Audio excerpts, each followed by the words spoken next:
Une victoire diplomatique pour les Palestiniens ce lundi. L'autorité palestinienne est devenue un membre à part entière de l'UNESCO. C'est l'Agence des Nations Unies pour l'éducation, la science et la culture. Bonsoir Frédéric Ancel. Bonsoir. Merci d'être en direct avec nous sur ce plateau. Vous êtes géopolitologue, vous connaissez particulièrement bien la région et ce conflit israélo-palestinien. C'est intéressant de vous avoir parce qu'on a envie d'avoir un regard très objectif sur ce qui s'est passé ce midi, à la mi-journée. On rappelle ce vote, 107 voix pour, 14 contre, 52 abstentions. La France a voté pour cette adhésion de l'autorité palestinienne, les États-Unis ont voté contre et un certain nombre de pays, on l'a dit, se sont abstenus. Qu'est-ce que ça change aujourd'hui, l'adhésion de l'autorité palestinienne à l'UNESCO? L'antichambre de l'ONU, on peut le dire comme ça. Oui, alors c'est un organe intégré à l'ONU, donc il y en a d'autres bien évidemment. Celui-ci est intéressant pour les Palestiniens parce qu'il est prestigieux. Pourquoi il est prestigieux? Parce qu'il concerne bien évidemment la culture et l'éducation. Voilà, c'est ça. Et les sciences. Donc ça, c'était important pour les Palestiniens, mais c'était important surtout d'un point de vue symbolique. Parce qu'il est bien évident que sur le terrain, ça ne change strictement rien. Non seulement sur le terrain, mais ça ne change pas non plus du point de vue du droit international. Parce qu'il faut rappeler les règles du jeu, elles sont claires. Pour être admis comme membre à part entière, donc des Nations Unies, de l'ONU, donc ça, il en sera question mi-novembre d'ailleurs, on va y revenir. Au Conseil de sécurité. Il faut une recommandation du Conseil de sécurité. Et on n'imagine absolument pas que les États-Unis, ou d'autres pays d'ailleurs, modifient leur vote prévisible sur la base de ce qui s'est passé à l'UNESCO. C'est même plutôt l'inverse qui risque de se passer. On a bien vu les Américains qui ont voté contre, ainsi que les États. Parce qu'ils traduisent ça un peu comme un forcing, comme on y va de manière unilatérale, on essaie de contourner. C'est ça. Alors il y a deux choses. La première, c'est que les États-Unis, pour l'instant, sont sur la position israélienne, qui consiste à dire on négocie en bilatéral et on n'essaye pas de passer par autre chose, y compris par l'ONU. Et puis la deuxième chose, c'est que les États-Unis ne souhaitent pas qu'il y ait une foison de proto ou de pré-États, donc de groupes nationalistes, si vous voulez, qui aillent à l'ONU et qui soient reconnus comme États membres. Parce que du coup, la boîte de Pandore serait ouverte. Donc ça, ce sont les deux arguments des Américains et d'ailleurs des autres États, je pense notamment à l'Allemagne, au Canada, qui ont voté contre. Et certains États qui se sont abstenus. Donc ça ne change rien sur le terrain et du point de vue du droit international, mais pour les Palestiniens, ça change quelque chose sur le plan symbolique et sur le plan politique. Pourquoi? Parce que Mahmoud Abbas avait besoin, après le succès du Hamas, dans la libération de Gilad Shalit, absolument, un soldat contre 1000 prisonniers, il avait besoin de jouer aussi positif. Et c'est un peu une course contre la montre permanente, une concurrence permanente entre l'autorité palestinienne et le Hamas. Sauf que, donc, vous l'avez dit, il y a cette espèce de forcing qui peut braquer les États-Unis et la décision, elle est tombée ce soir même. Les États-Unis suspendent leur versement à l'UNESCO. Ça s'élève quand même à 60 milliards de dollars. 60 millions de dollars. 60 millions de dollars, pardonnez-moi. Une décision qui s'est faite là, ce soir, donc à quelques heures de ce vote. Oui, alors évidemment. Et Israël devrait faire de même. Oui, c'est ça. Alors simplement, évidemment, la quote-part d'Israël est tout à fait minime. Moindre. Voilà. Et celle des États-Unis représente pratiquement un quart, en fait. Voilà, on est sur 23% de l'ensemble des dotations qui sont américaines. Du point de vue strict de l'UNESCO, c'est une mauvaise nouvelle. Parce qu'il faut bien. Voilà, le budget va être grévé, mais en même temps, la majorité des membres de l'UNESCO, donc qui correspondent à peu près à ceux des Nations Unies, souhaitaient, pour des raisons politiques et idéologiques, accepter la Palestine donc, comme État membre de l'UNESCO. Alors, il y a un autre aspect. Vous l'avez dit, sur le plan du droit, sur le plan effectivement de tout ce qui va se passer ensuite au mois de novembre à l'ONU, on va en reparler, ça ne change rien. Aujourd'hui, le contexte, il est très tendu, on l'a vu avec encore un certain nombre de victimes dans la bande de Gaza, entre Israéliens et Palestiniens. Est-ce que cette adhésion à l'UNESCO, ça peut remettre en cause le processus de paix, clairement? Non, parce qu'il n'y a pas de processus de paix. Et donc, si vous voulez, en creux, si vous voulez, par effet miroir négatif, de toute façon, ça ne change rien. D'abord, ça braque, vous avez employé le terme tout à l'heure, les Israéliens. Bon, enfin, cela dit, le gouvernement israélien, de toute façon, est majoritairement nationaliste, donc il ne s'agit pas de négocier grand-chose en ce moment. Ça, il faut être clair là-dessus.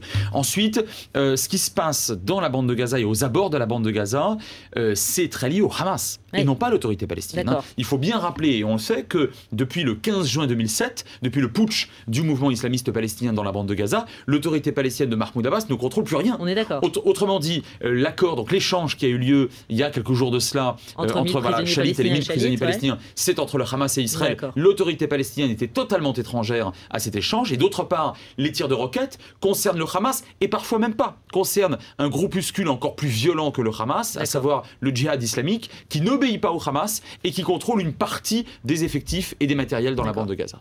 Alors pour revenir maintenant à ce qui va se passer dans les prochains jours, précisément notamment, je crois, le 11 novembre, la demande de Mahmoud Abbas de faire adhérer l'État palestinien à l'ONU.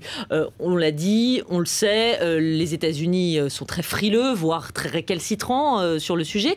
La France, on s'en souvient, au mois de septembre, Nicolas Sarkozy avait dit qu'il fallait aller vers les deux États côte à côte, etc. Est-ce que le 11 novembre, ou dans les jours qui vont suivre, il peut se passer quelque chose de concret? Est-ce que les États-Unis sont pas finalement... Est-ce que Barack Obama est pas un peu, j'allais dire, là, avec ce qui se passe, on voit que l'influence américaine, elle est un peu bouleversée, un peu minimisée? Oui et non. C'est-à-dire qu'à l'Assemblée générale des Nations Unies, à l'UNESCO, vous avez 193 membres. Les États-Unis n'en sont qu'un.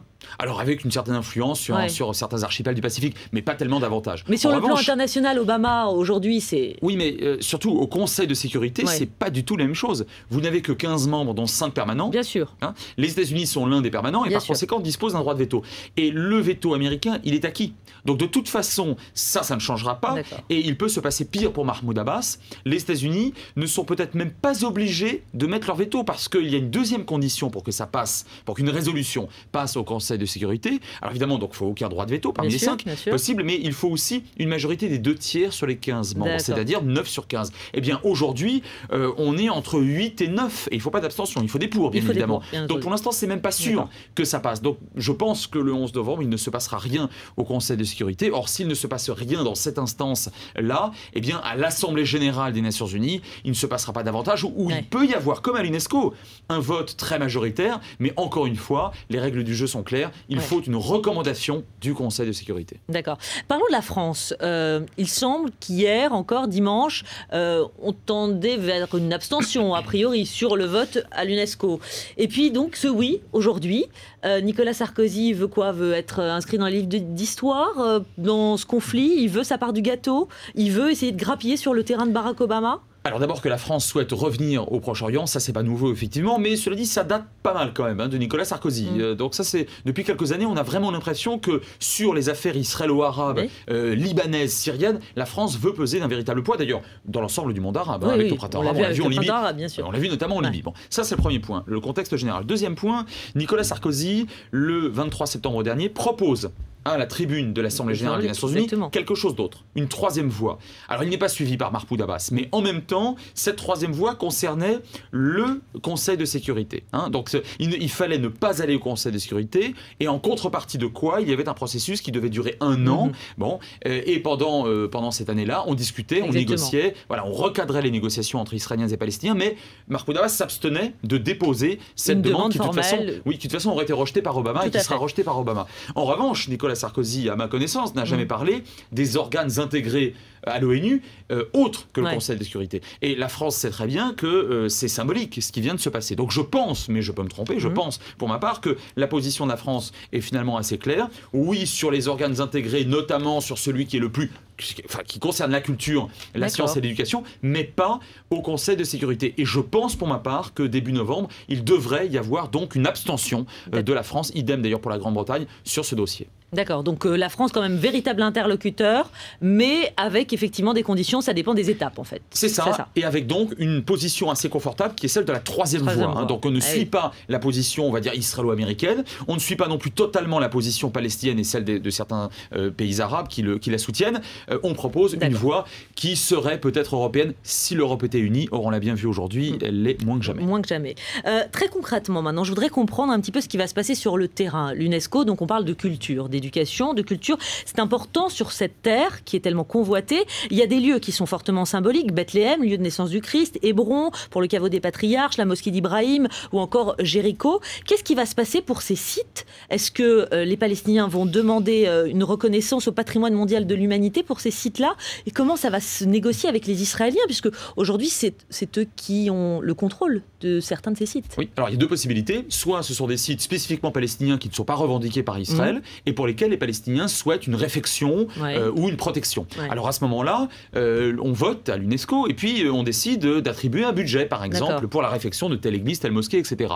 Et à ce moment-là, il faut évidemment sur place l'accord des Israéliens. Bah oui, forcément. Ça, c'est une certitude. Et à ce moment-là, par conséquent, il faut revenir au bilatéral, enfin à des négociations. Même d'ailleurs à un petit niveau, à un niveau local, ce qui serait déjà très important. Soit ce sont des sites qui sont revendiqués par les deux entités, donc aujourd'hui l'autorité palestinienne et l'État d'Israël. Et là, c'est le cas là précisément, Bethléem, Jéricho, non, c'est alors non, Bethléem non, Jéricho non. En revanche, le caveau des patriarches, à Hébron. Oui, alors ça c'est extrêmement compliqué parce que l'État d'Israël officiellement ne revendique pas sa souveraineté dessus, mais on sait que dans la société israélienne, il y a beaucoup de groupes, et pas seulement d'ailleurs des gens qui vagaudaient ou des ultranationalistes ou des colons israéliens locaux, mais il y a une partie de la société israélienne qui souhaite qu'au moins la partie juive soit préservée. Et ça, c'est donc on a une négociation qui est extrêmement compliquée sur le terrain. D'abord, pour l'instant, il n'y en a pas, encore une fois, pour être honnête, mais il y a eu déjà des négociations, notamment pendant les accords d'Oslo des années 90, et ça n'a pas abouti de manière extrêmement concrète. Donc là, on serait véritablement bloqué s'il y avait cette demande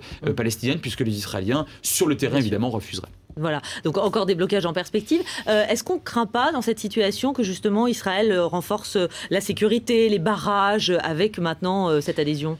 Eh bien, je ne crois pas parce que cette adhésion concerne encore une fois la culture et c'est pour l'essentiel symbolique. Encore une fois, le maximum que puissent obtenir sur le terrain les Palestiniens, c'est des propositions de budget plus ou moins minimes sur des bâtiments, quels qu'ils soient d'ailleurs. Mais je ne pense pas que ça concerne la sécurité, ça ne concerne pas le politique et surtout, ça ne concerne pas le militaire. D'accord.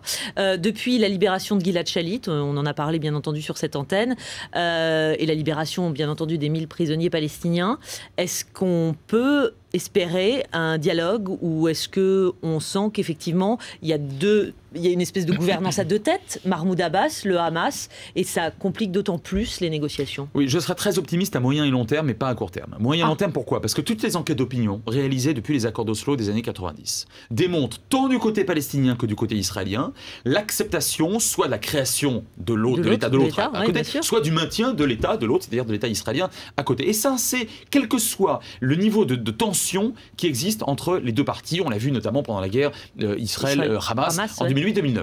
Donc ça, c'est plutôt positif. Deuxième point positif aussi, c'est que nous avons une politique menée par l'autorité palestinienne qui n'est pas une politique de terrorisme et de guerre telle que celle qui prévalut à l'époque d'Arafat. Ça, c'est positif. Mais tant que la majorité du gouvernement israélien sera plutôt de tendance, ou de tendance tout à fait nationaliste, que du côté américain, on n'aura pas ou on ne voudra pas établir des pressions sur l'un et l'autre partenaire pour que décidément on arrive à quelque chose. Tant que l'Union européenne ne sera pas suffisamment unie et volontariste pour essayer de peser, ne serait-ce que comme banquier, comme elle l'a fait à plusieurs reprises autrefois, sur ce conflit, je pense qu'à court terme, c'est le blocage qui devrait malheureusement prévaloir. D'accord. Deux aspects encore internationaux, mais qui bien sûr sont en lien direct avec le sujet dont on parle aujourd'hui.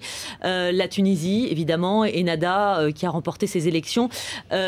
Et qui a de fait, très vite, au bout de 2 jours, fermé le bureau de communication avec Israël. Très mauvais signe ou a priori une décision attendue ? Bon, alors d'abord, depuis 2000, il faut bien savoir que ce bureau ne fonctionnait plus.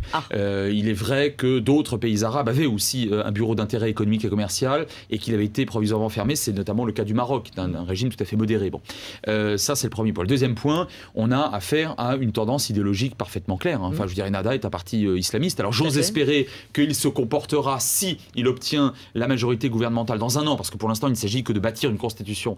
J'ose espérer qu'il se comportera un peu à la manière de l'AKP turque qui, pour l'essentiel, pas pour tout, mais pour l'essentiel, maintient les structures démocratiques.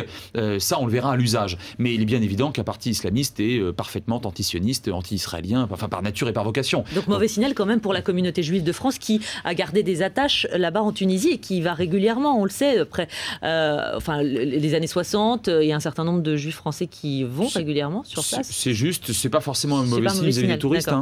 Vous savez, on peut être extrémiste et très pragmatique. Tant que les touristes apportent de l'argent, ça ne pose pas de problème. En revanche, dans la dimension politique, diplomatique, celle à laquelle vous faisiez allusion, je pense que là, il n'y aura pas d'ouverture vis-à-vis d'Israël. Un mot du retour éventuel aussi de la charia. On l'a vu en Libye. Vous craignez aussi pour la Tunisie ? Alors, tout dépend de ce qu'on fait de la charia. D'abord, il y a de multiples interprétations, évidemment, de ce texte de loi et de code liés aux mœurs, et notamment à la famille. Et puis, tout dépend de ce qu'on en fait au sens où, en Arabie Saoudite, par exemple, c'est la source quasi unique du droit. En Tunisie, c'est l'une des sources du droit. En Libye, ça va devenir la source principale du droit. Donc vous avez au moins 3 échelons. J'ose espérer que les acquis de Bourguiba en matière de laïcité et surtout de défense des droits des femmes sont des acquis durables et pérennes. J'ose l'espérer. Merci beaucoup Frédéric Ancel. Merci de nous avoir éclairé sur ces sujets. Vous êtes géopolitologue et on vous remercie d'être venu ce lundi sur BFM TV. Dans un instant, c'est le journal de 19h30 avec Jean-Rémy Baudot et puis le face-à-face du lundi, Alain Madelin, ancien ministre de l'économie, et Jean-François Kahn, écrivain. À tout de suite.